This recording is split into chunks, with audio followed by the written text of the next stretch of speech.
Señoras, señores, las diversas y a veces contradictorias doctrinas que llevan el nombre de la Cábala proceden de un concepto del todo ajeno a nuestra mente occidental, el concepto de un libro sagrado. Se dirá que tenemos un concepto análogo, el concepto de un libro clásico, pero creo que me será fácil demostrar, con ayuda de Oswald Spengler y su libro Der Untergang des Abendlandes, la declinación del Occidente, que ambos conceptos son distintos. Tomemos por lo pronto la palabra clásico. ¿Qué significa etimológicamente? Clásico tiene su etimología en clasis, fragata o escuadra. Es decir, un libro clásico es un libro ordenado como tiene que estar todo ordenado a bordo, ship-shape, como se dice en inglés. Pero además de ese sentido relativamente modesto, de un libro ordenado, un libro clásico es un libro eminente en su género. Y así decimos, por ejemplo, que el Quijote, que la Divina Comedia, que la tragedia de Macbeth, que los Lusíadas, que el Fausto son libros clásicos. Pero, aunque el culto de esos libros ha sido llevado a un extremo, quizá excesivo, sin embargo, el concepto es distinto. Sabemos que los griegos consideraban como obra clásica la Ilíada y la Odisea. Sabemos que Alejandro, según nos cuenta Plutarco, tenía siempre debajo de la almohada la Ilíada y la espada, los dos símbolos de su destino de guerrero. Pero, sin embargo, a ningún griego se le ocurrió que la Ilíada fuera perfecta palabra por palabra. Ya sabemos que en Alejandría los bibliotecarios de esa ciudad se congregaron para estudiar la Ilíada y en el curso de ese estudio inventaron los tan necesarios y ahora a veces deliberadamente olvidados signos de puntuación. Es decir, se creía que la Ilíada era un libro eminente. Se lo veía como la suma de la poesía, como el ápice de la poesía, pero no se creía que cada palabra fuera, o que cada hexámetro fuera inevitablemente admirable. Y eso corresponde a otro concepto. Y tenemos una frase como la de Horacio. Tenemos Horacio que dijo, «Quando cui bonus dormita Homerus». A veces el buen Homero se queda dormido, y nadie diría que a veces el buen Espíritu Santo se queda dormido. Es decir, es un concepto, a pesar de la musa, el concepto de la musa era bastante vago, y algún traductor inglés ha creído que cuando Homero dice «canto musa la cólera de Aquiles», quería simplemente decir, ya en su época quería simplemente decir, un hombre iracundo, tal es mi tema, an angry man, this is my subject. No se veía el libro como admirable, letra por letra, se lo veía como cambiable y se lo estudiaba históricamente, se estudiaba y se estudian ahora, por ejemplo, se estudian esas obras de un modo filológico, de un modo histórico, se las sitúa dentro de un contexto, y el concepto de un libro sagrado es totalmente distinto. Pero antes de entrar en el estudio del concepto de un libro sagrado, que es necesario para la buena inteligencia de la Cábala, antes de eso, quiero decir que en la antigüedad el concepto de un libro no era el que es ahora entre nosotros. Ahora pensamos que un libro es un instrumento para justificar, para defender, para combatir, para exponer, para historiar una doctrina. En cambio, en la antigüedad no se tenía esa idea. Se pensaba que el libro era un sucedáneo de la palabra oral. Solo se lo veía así. Y recordemos aquel pasaje de Platón, en el cual Platón dice que los libros son como las estatuas o como efigies. Parecen ser seres vivos, pero cuando se les pregunta algo, no saben contestar. Y para obviar esa dificultad, inventó el diálogo platónico en el cual se explora todas las posibilidades de este tema. Bueno, pues bien, y tenemos también aquella carta, una carta muy linda, muy curiosa, que Alejandro de Macedonia le envía, según Plutarco, a Aristóteles. Aristóteles acaba de publicar, es decir, de hacer muchas copias en Atenas de su metafísica. Y Alejandro le envía una carta censurándolo, diciendo que ahora todos podrían saber lo que antes solo sabían los elegidos, Y Aristóteles le contesta, defendiéndose, pero sin duda con sinceridad, Aristóteles le contesta, mi tratado ha sido publicado y no publicado. Es decir, no se pensaba que un libro expusiera totalmente un tema. Se pensaba que un libro tendría que ser como una suerte de guía, algo que acompañara a una enseñanza oral. Y esto ya nos vincula, esta es la doctrina de la Cábala.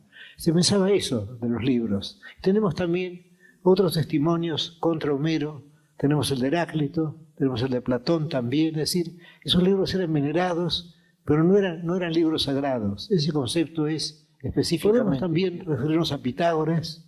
Es sabido que Pitágoras no dejó una línea escrita. Se conjetura que no lo hizo para no atarse a un texto escrito. Él quería que su pensamiento siguiera viviendo después de su muerte en la mente de sus discípulos. Y de ahí viene el Magister Dixit, que siempre se emplea mal. Magister Dixit no quiere decir el maestro lo ha dicho y queda cerrada la discusión.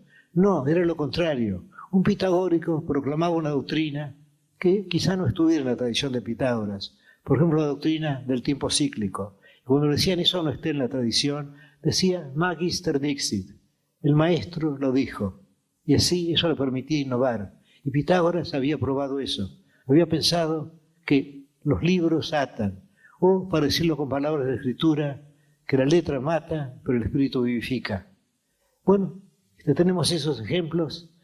Y ahora vayamos a lo contrario, vayamos a la idea de un sagrado, que es una idea típica del Oriente, y de la cual nos hemos apartado ahora, ya que es incompatible con nuestros hábitos mentales. Señala Spengler, en aquel capítulo de su Untergang des Abendlandes, consagrado a la cultura mágica, que el tipo de libro mágico sería el Corán. Ahora, ¿qué es el Corán? El Corán, para los ulemas, para los doctores de la ley musulmanes, no es un libro como los otros. Es un libro, esto es increíble, pero así es un libro anterior a la lengua árabe. Es decir, que no puede estudiarse históricamente o filológicamente, ya que es anterior a los árabes, es anterior a su lengua y es anterior al universo.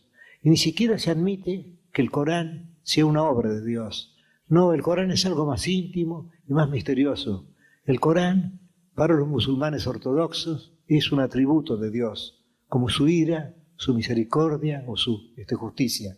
Y en el mismo Corán se habla de un libro misterioso, la madre del libro, que es el arquetipo celestial del Corán, que está en el cielo y que veneran. Bueno, pues aquí tenemos ya la noción de un libro sagrado, del todo distinta de la noción de un libro clásico. Un libro sagrado es sagrado, y son sagradas no solo sus palabras, sino las letras con que fue escritas. Y ese concepto lo aplican los cabalistas al estudio de la escritura.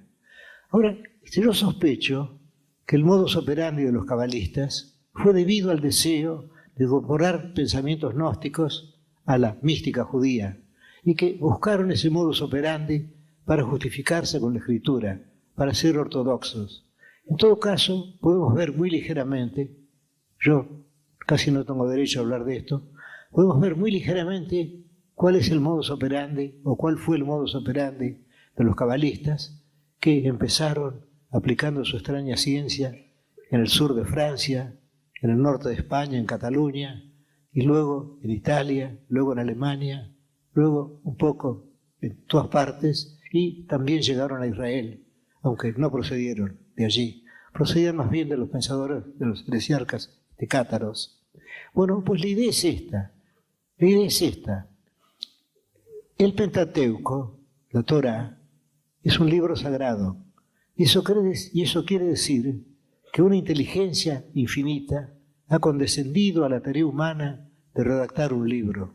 El Espíritu Santo ha condescendido a la literatura, lo cual es algo tan increíble como suponer que Dios condescendió a ser hombre. Pero aquí condescendió de modo más íntimo. El Espíritu Santo condesciende a la literatura y escribe un libro. Y en ese libro nada puede ser casual. En toda escritura humana hay algo casual. He mencionado hace un rato el Quijote.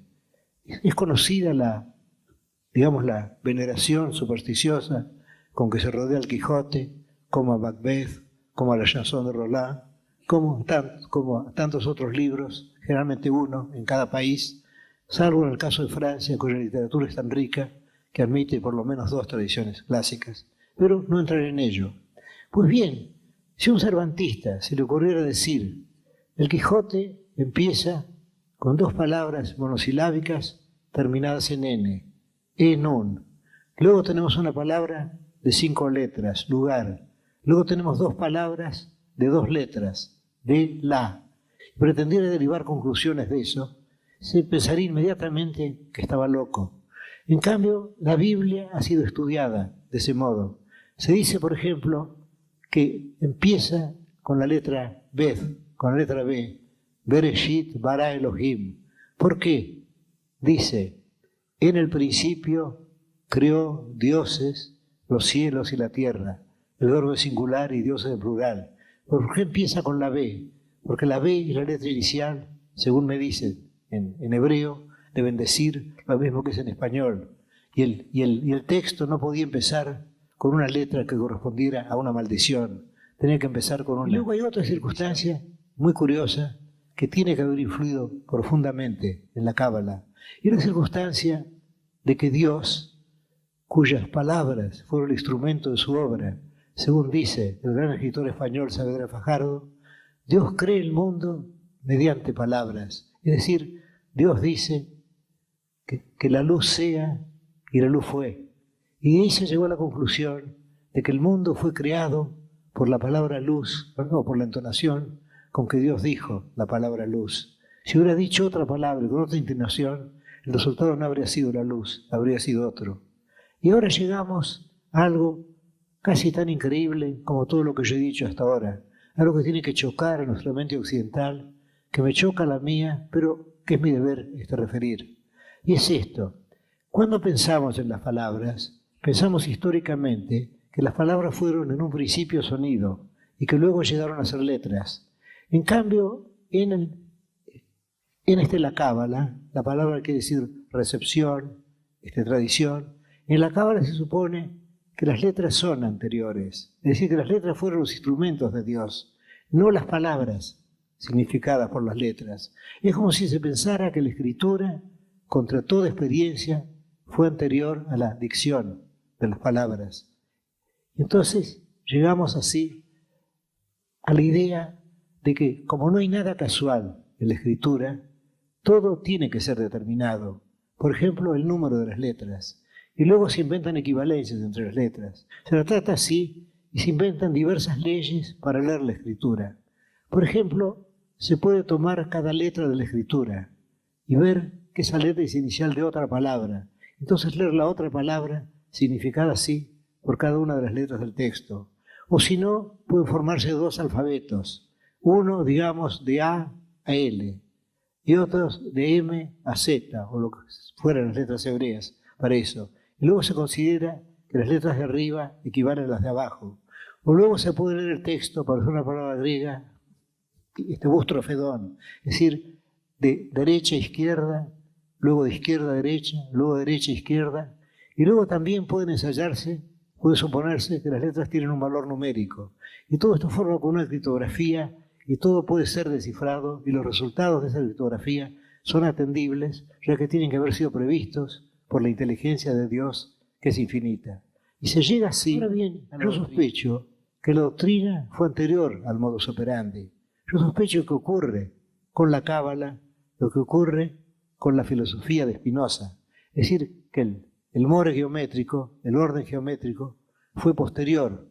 Y creo que los cabalistas tienen que haber estado influidos por los gnósticos de Alejandría, por los gnósticos siríacos, que tienen que haber derivado su sistema del de ellos, y que luego, para que todo ello entroncara con la tradición hebrea, buscaron ese extraño método de descifrar letras. Pues bien, concluimos ahora con el curioso modus operandi de los cabalistas, que sin embargo está basado en una premisa lógica, la idea de que la escritura sagrada es un texto absoluto, y en un texto absoluto nada puede ser obra del azar.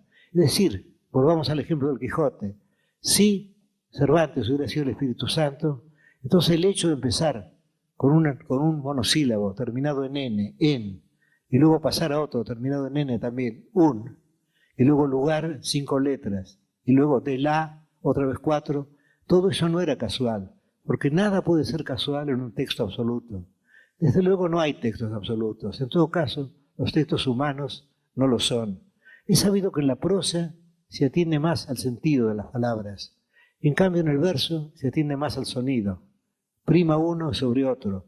Pero en un texto redactado por una inteligencia infinita, en un texto redactado por el Espíritu Santo, ¿por qué suponer algún desfallecimiento? ¿Por qué suponer alguna grieta? Todo tiene que ser fatal. Y de esa fatalidad, los cabalistas, a fuerza de transponer letras, de leer oblicuamente el texto, de leerlo bustrofedón, como he dicho, de derecha a izquierda, de izquierda a derecha y luego derecha a izquierda otra vez, luego de modificar unas letras por otras y luego también de buscar el sentido simbólico de las palabras. Con todo esto dedujeron ese sistema que se llama la Cábala.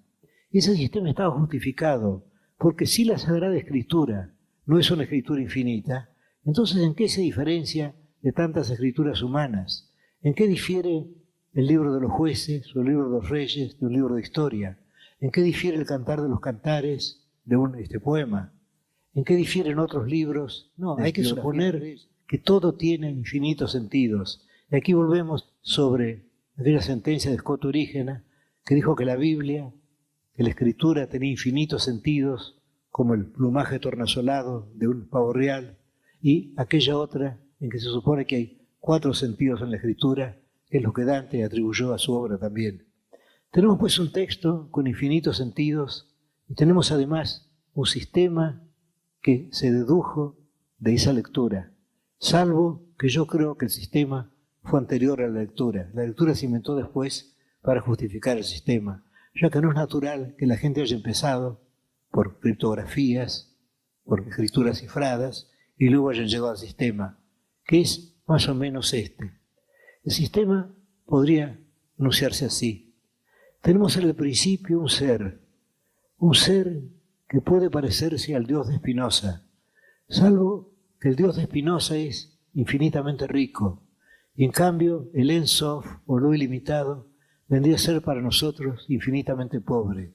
Se trata de un ser primordial, y de ese ser no podemos decir que existe, porque si decimos que existe, entonces también las estrellas existen, también los hombres existen, también las hormigas existen.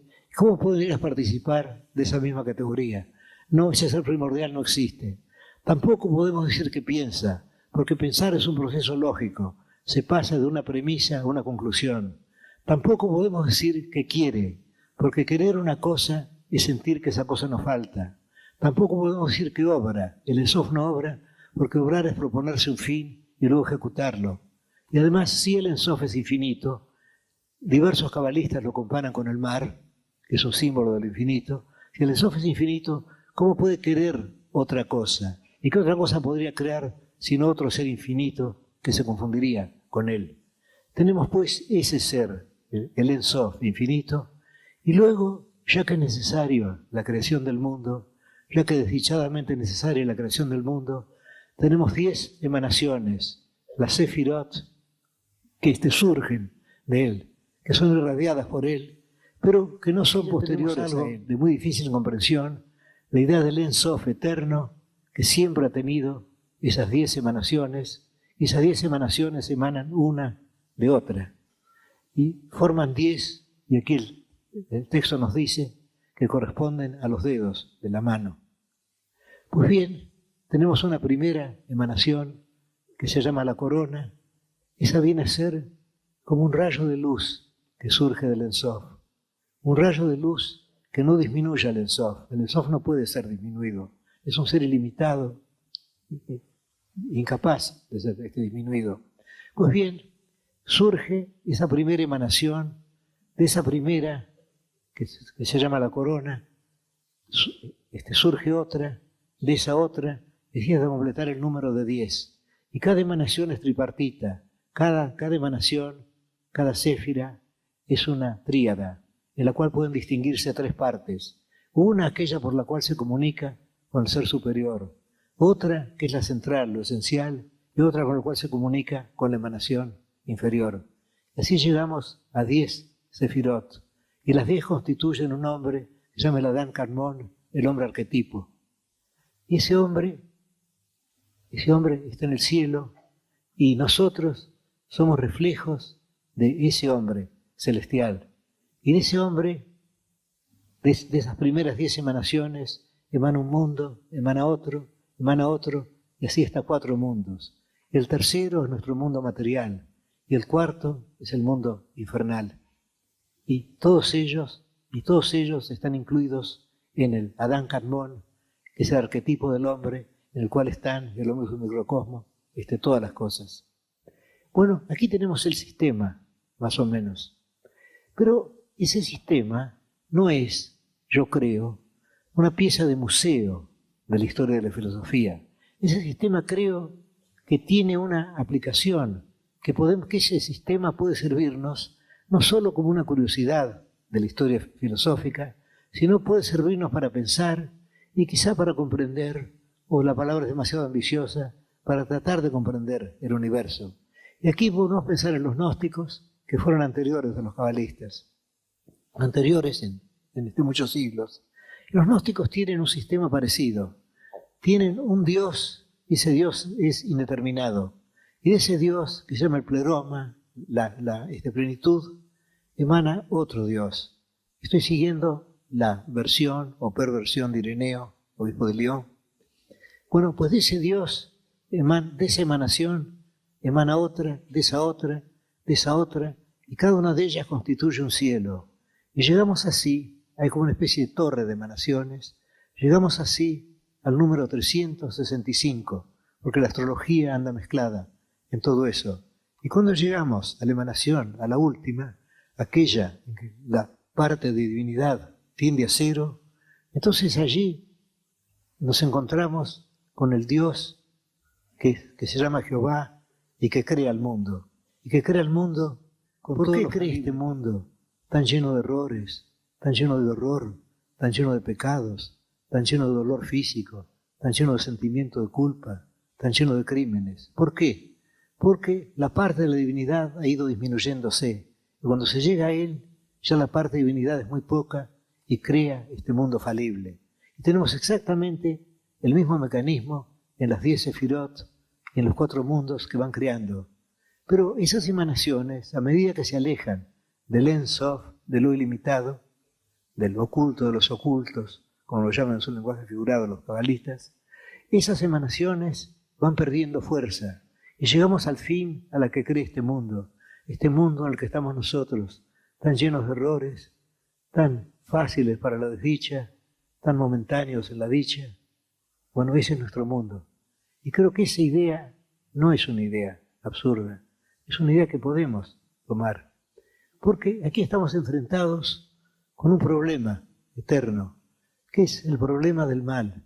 Es el problema que ya está tratado espléndidamente, deslumbradoramente, en el libro de Job, que según Freud es la obra mayor de toda la literatura, de las literaturas. Ustedes recordarán la historia de Job. Job, el hombre justo perseguido, el hombre que quiere justificarse ante Dios, el hombre condenado por sus amigos, el hombre que cree haberse justificado, y al final Dios le habla desde el torbellino, y Dios le dice que Él está más allá de las medidas humanas. Y toma 2 curiosos ejemplos, que son el elefante y la ballena. Y dice que Él los ha creado. Y debemos sentir, esto lo observó Max Brod, que el elefante y la ballena, Behemoth, cuyo nombre es plural, los animales, porque es tan grande que tiene un nombre plural, y luego Leviatán, la ballena, o puede ser el cocodrilo también, no importa, o puede no ser ninguno, pueden ser 2 monstruos. Bueno, pues Él dice que Él es tan incomprensible como esos monstruos, que Él no puede ser medido por los hombres. Y a eso llega también Spinoza.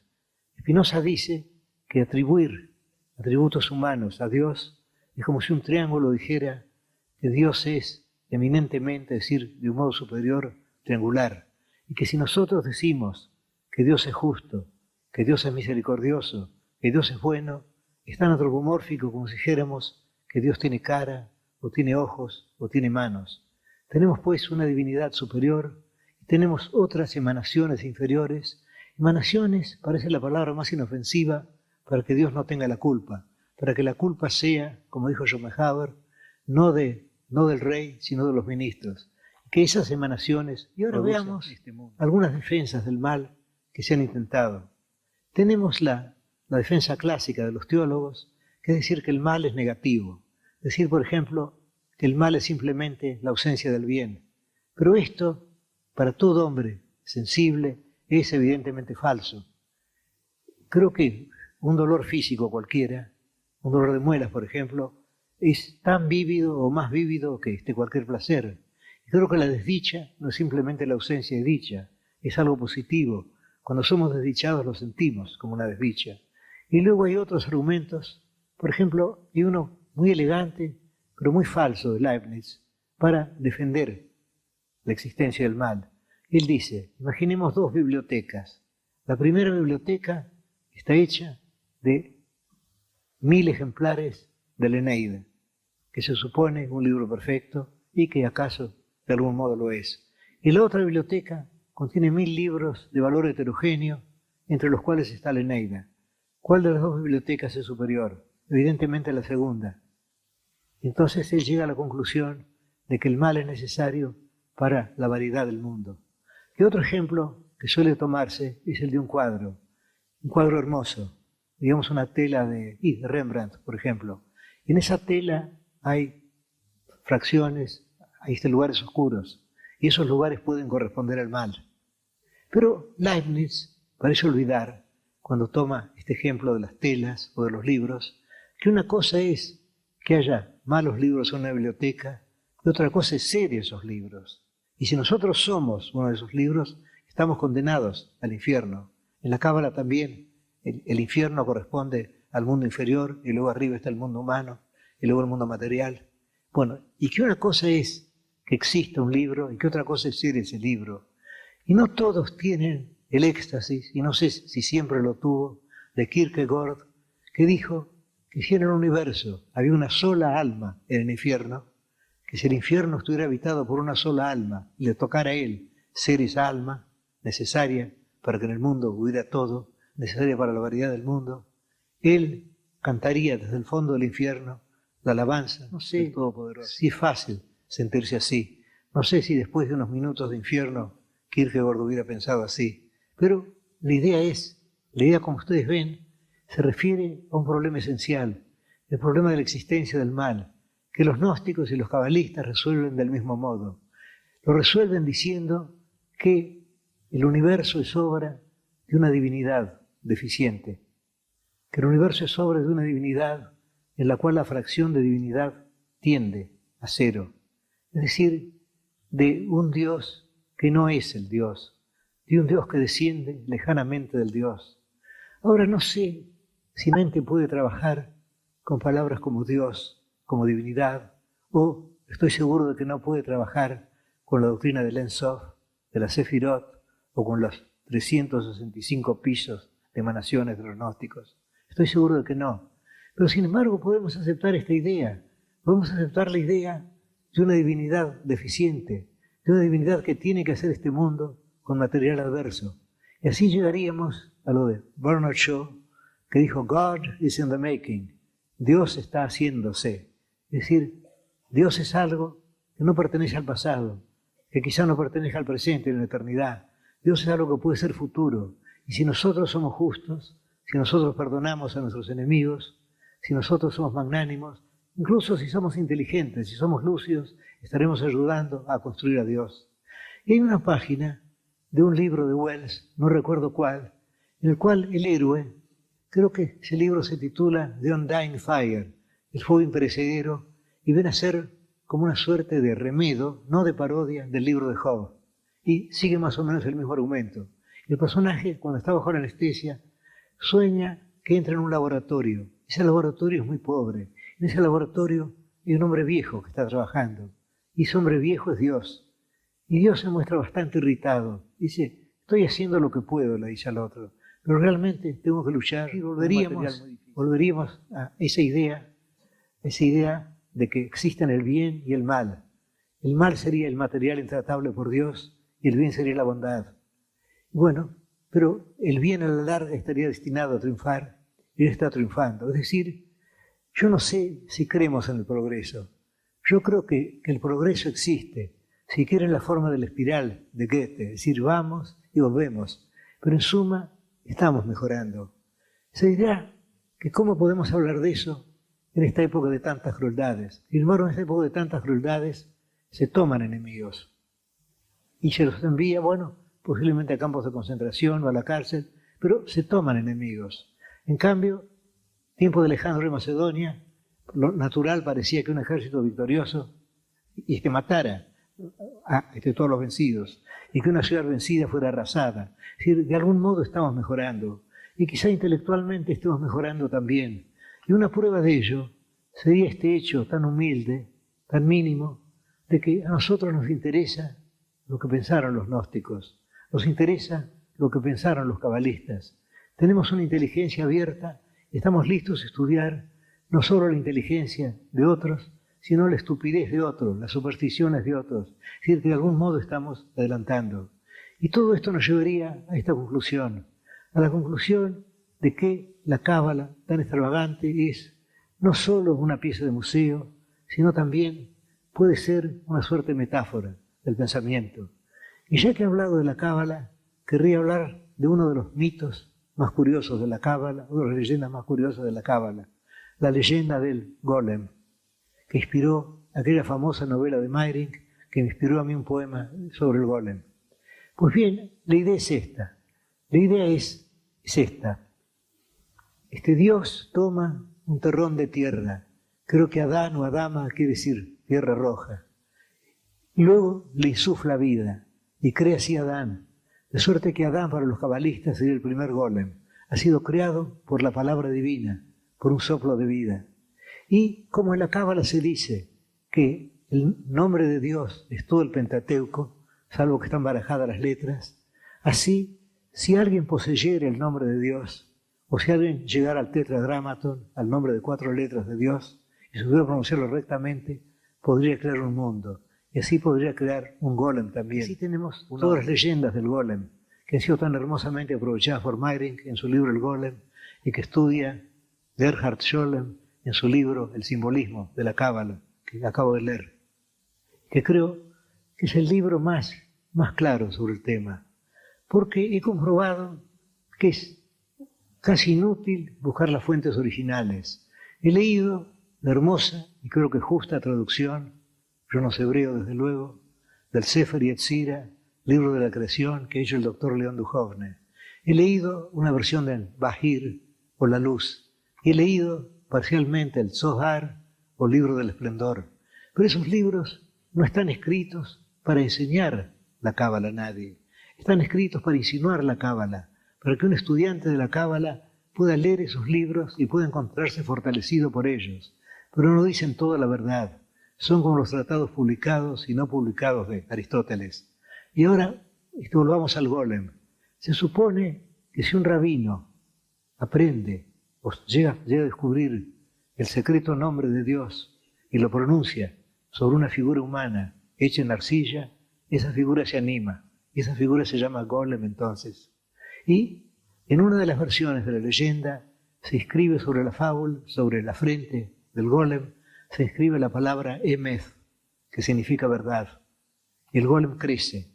Pero el golem, si lo dejan solo, sigue creciendo. Y un momento en que es tan alto que yo no pude alcanzarlo, el dueño de este golem. Y entonces le dice que le ate las suelas, que le ate en los zapatos. El golem se inclina. Al inclinarse, él puede soplar, él puede borrar la letra, la primera letra, el Aleph de Emet. Entonces queda Meth, muerte, y el golem cae hecho polvo a sus pies. Y hay otra leyenda según la cual un rabino o unos rabinos, unos magos, crean un golem y se lo mandan a otro maestro que es capaz de hacerlo, pero que está más allá de esas supersticiones. Lo mandan, entonces el rabino le habla y el otro no puede contestar, porque el golem no puede concebir y no puede hablar, le están negadas esas facultades.